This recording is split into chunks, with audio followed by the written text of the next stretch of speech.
अस्सलाम वालेकुम, मेरा नाम अदनान रज़ा खान है और के इलेक्ट्रिक वालों I love you, I love you और आई लव यू।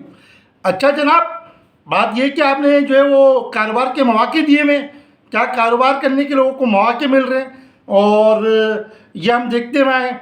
भाई बात ये कि आप बिजली तो पूरी देते नहीं हैं, तो जो देते हैं उसमें जो है वो उसमें भी डंडी मार देते हैं, सही है। और सुबह शाम रात के आपने रेट अलग सीख किए हुए, ये तो एक अलग मैटर हो गया। लेकिन आई लव यू क्यों?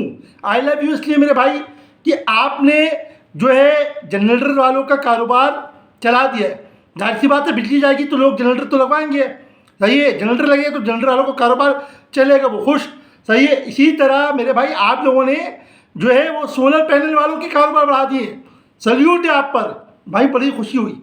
अच्छा उसके बाद देखें तो AC DC फैन जो है उनके कारोबार आपने चमका दिए मेरे भाई।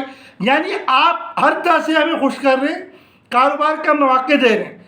क्या कहने मेरे भाई, मैं कह रहा हूँ कि I love you, I love you और आई लव यू। जज़ाकल्लाह, अल्लाह हाफिज़।